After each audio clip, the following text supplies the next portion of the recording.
and their concerns could actually hold up progress on a final bill. Joining us now are Republican Congressman Chaffetz of the House Oversight and Government Reform Committee and Democratic Congressman Eliot Engel of the House Energy and Commerce Health Subcommittee. Gentlemen, thank you very much for talking to us. I want to start with you, Congressman Engel.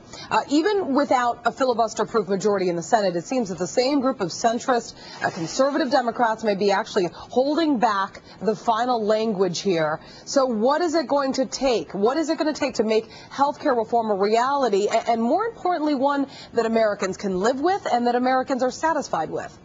Well, the current health care system is broken. That's the whole reason why we need comprehensive health care reform. Right now, if people lose their jobs, they lose their insurance, there are pre-existing conditions where insurance companies say that they won't cover you. There's no portability. If you lose your job, there are caps where people find that they cannot get help from their insurance companies when they really need it.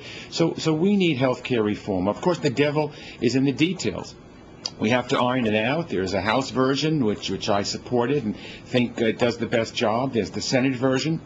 And now the president is going to attempt to put those bills together. And we'll see at the end what it is and what it does and whether or not centrist Democrats and progressive Democrats and conservative Democrats will all come together and vote for it. I think that we believe, all of us believe, that the current system is not sustainable financially, and that's why we have to have comprehensive health care. But again, the devil is in the details, and let's see what the president proposes, and that'll determine whether or not we have the votes. Congressman Chaffetz, Democrats don't really seem to currently have the votes. That's the problem, to pass health care reform in the House. But interestingly enough, a top Republican on the House Budget Committee says that they may get them anyway, and I want you to listen to this and react. They do not now have the votes count. I wouldn't count her out because she is very good at muscling votes. They were down 24 on cap and trade the night before. They passed it by 8. So the Speaker is very good at making deals behind closed doors and muscling votes. But right now, they don't have the votes. That was Representative Paul Ryan, a Republican on the House Budget Committee. And he's talking about Nancy Pelosi. Congressman Chaffetz, are you concerned that Speaker Pelosi will make those deals behind closed doors and in spite of what conservatives want? Yeah, I believe that the Speaker is going to twist every arm that she can in order to get and force through what clearly the American people don't want. What has been bipartisan thus far in health care is the opposition to the bill. And no doubt, as Representative Engel pointed out, we need to fix health care. Republicans have always said that. But we need an incremental approach. I think it's imperative that we bring along both sides, Republicans and Democrats. And what's a shame about this is there are things that we could work together on and fix right now if they weren't such obstructionists in insisting that they have this one-size-fits-all government takeover. That's what's so frustrating. Where's the compromise, Congressman Engel? If this is the same bill that died last August with the public not liking it, and conservative Democrats still don't like it, something's got to give. The question is, what's got to give? Where's the compromise? Is there even room for compromise? Well, first of all, this is not a government takeover of health care. That's nonsense. A single-payer plan would be a government takeover of health care. This is just to guarantee the government's already doing health care. We have obviously that people like Social Security. The government is involved in that, but we have Medicare and Medicaid in terms of health care. We have prescription drugs in health care, which, by the way, the Republicans voted for with a huge unpaid for entitlement. So the government is there already.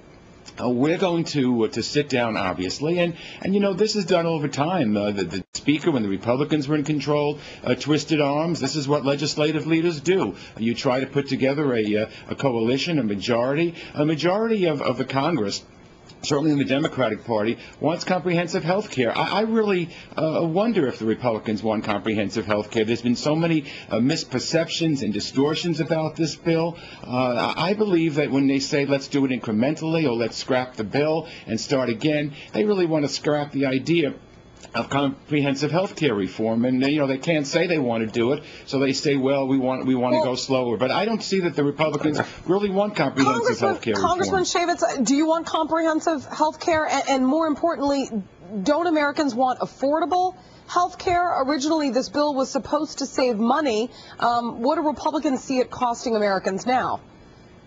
Well, it comes close to $1 trillion. What the public has figured out is that it is a government takeover of health care. What we started this whole conversation with is let's drive down the cost of health care. Let's make it more accessible, have more portability. Those are things that we absolutely are unified on. What is being, what I consider an obstructionist type of point of view is insisting that we have this comprehensive approach. But it's not what the American people want. We need to drive down costs. We need visibility and transparency in the process and portability. Tell us how you're going to do that then, because I guess Republicans, maybe they're not speaking loudly enough. Why is it that Democrats are saying that Republicans don't want comprehensive health care, as if Republicans aren't coming up with other options? Are there options that you're saying that the Democrats are ignoring? Yeah, I believe if we take those portions, like for instance portability and tax parity, where individuals in purchasing their health care could have the same tax advantages that businesses have, I think we can be here very unified and tackle that right now today. In fact, we could have probably got that done months ago. But it's been with this whole idea and this whole notion that we have to have everything all at once. And the Congress, in a very bipartisan way, has rejected that and continues to. Look, if the Speaker had the votes, she would have passed this months ago. The reality is there haven't been the votes in order to pass what the President, the Speaker, and Harry Reid have put forward. Congressman Engel, I'm going to give you the final word here. More than a half a year after President Obama had hoped to have this health care reform bill on his desk, ready for signing, it doesn't seem both sides are any closer than they were a year ago. Congressman Chaffetz just threw out a couple suggestions. Would you agree with his suggestions, or would you disagree?